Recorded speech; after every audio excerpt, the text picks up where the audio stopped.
Miss universe प्रतियोगिता में सर्वाधिक अंक हासिल करने वाली भारतीय सुंदरी, वो खूबसूरत और टैलेंटेड अदाकारा जिसने पहली ही फिल्म से चखा सफलता का स्वाद, लेकिन लीड एक्ट्रेस के तौर पर ज़्यादा मौके नहीं मिले। वो एक्ट्रेस जिनके बारे में एक वक्त पर कई अफेयर्स करने की अफवाहें भी उड़ी, साथ ही एक स्पोर्ट्समैन की शादीशुदा जिंदगी बर्बाद करने का आरोप भी लगा। क्या था पूरा मामला और कैसा रहा इस अभिनेत्री का सफ़र, आज हम आपको बताने वाले हैं। जी हाँ, आज की हमारी बैक कैमरा स्टोरी की हीरोइन है पूर्व मिस यूनिवर्स लारा दत्ता। लारा दत्ता का जन्म 16 अप्रैल 1978 को उत्तर प्रदेश के गाजियाबाद में हुआ था। पिता एल.के. दत्त भारतीय सेना के विंग कमांडर थे। इनकी मां जेनिफर एक एंग्लो इंडियन महिला थी। इनकी एक बड़ी बहन सबरीना और एक छोटी बहन सेरिल भी हैं। दोनों ही बहनें इंडियन एयरफोर्स में सेवाएं दे चुकी हैं। लारा बहुत छोटी थी तभी इनका परिवार गाजियाबाद से बेंगलुरु शिफ्ट हो गया था। यहीं से लारा की शुरुआती पढ़ाई लिखाई हुई और बाद में ग्रेजुएशन मुंबई यूनिवर्सिटी से कंप्लीट किया इन्होंने। कॉलेज टाइम से ही लारा मॉडलिंग करने लगी थी। इसी दौरान इनकी मुलाकात केली दोर्जी से हुई, जो कि एक मॉडल थे। केली ने इनकी खूब मदद की और इन्हें अवसर भी दिलवाए। लारा ने कई सौंदर्य प्रतियोगिताएं जीती और साल 2000 में ही ये फेमिना मिस इंडिया बनी। इसी साल मिस यूनिवर्स भी बनी लारा दत्ता। मिस यूनिवर्स बनने के बाद लारा की चर्चा हर रोज होने लगी थी और फिल्म मेकर्स की नज़र भी इन पर पड़ी। एक म्यूजिक एल्बम और एक साउथ की फिल्म करने के बाद लारा ने 2003 में अंदाज फिल्म से बॉलीवुड में डेब्यू किया। फिल्म ज़बरदस्त हिट रही। इसमें अक्षय कुमार और प्रियंका चोपड़ा के साथ नजर आई लारा। इसमें इनकी शानदार अदायगी के लिए फिल्म फेयर की ओर से बेस्ट फीमेल डेब्यू का अवार्ड भी मिला इन्हें। इसके बाद मुंबई से आया मेरा दोस्त, खाकी, बर्दाश्त, आन, इंसान, ऐलान और मस्ती जैसी तमाम फिल्मों में नजर आई लारा। हालांकि इनमें से ज़्यादातर फिल्में फ्लॉप रहीं, लेकिन लारा ने अच्छी खासी पहचान ज़रूर बना ली। लेकिन इनके करियर को किक मिली 2005 में आई फिल्म काल से।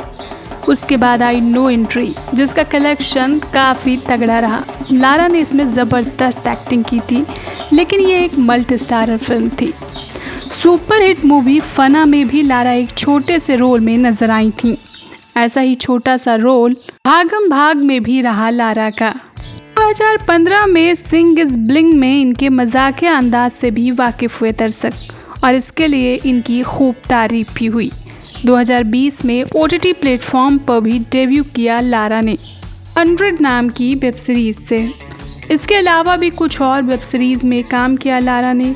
इन्होंने जिन फिल्मों में काम किया उनमें से कुछ बेहद सफल रहीं, लेकिन इसका श्रेय सिर्फ लारा को नहीं दिया जा सकता क्योंकि ज़्यादातर फिल्में मल्टी स्टारर थीं।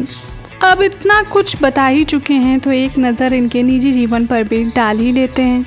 कॉलेज टाइम से ही लारा की दोस्ती केली दोर्जी से हो गई थी और मिस यूनिवर्स बनने के बाद इन्होंने अपने रिलेशनशिप को पब्लिक भी कर दिया था।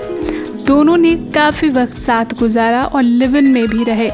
लेकिन इसी बीच लारा और डिनो मोरिया के बीच नज़दीकियां बढ़ने लगी और ख़बरें केली तक भी पहुंच रही थीं।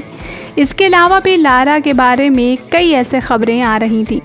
केली इन्हें लेकर काफ़ी सीरियस थे, लेकिन इन सब से उनका दिल टूट गया। उनके रिश्ते में दरार आने लगी, जिसकी वजह डिनो मोरिया को मानते थे केली और आखिरकार इनका रिश्ता टूट गया।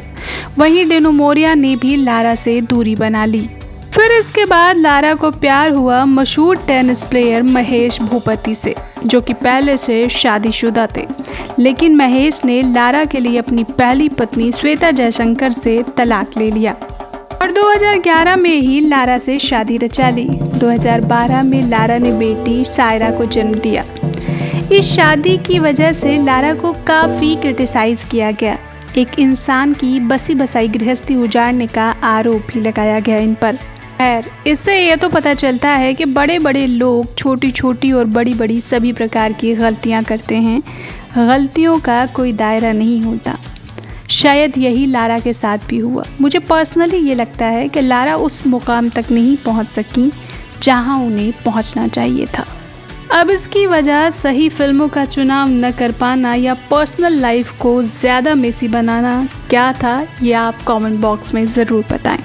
आज के लिए बस इतना ही। ऐसी इंटरेस्टिंग और मोटिवेशनल स्टोरीज सुनने और जानने के लिए जुड़े रहिए बैक कैमरा स्टोरीज के साथ। I love you.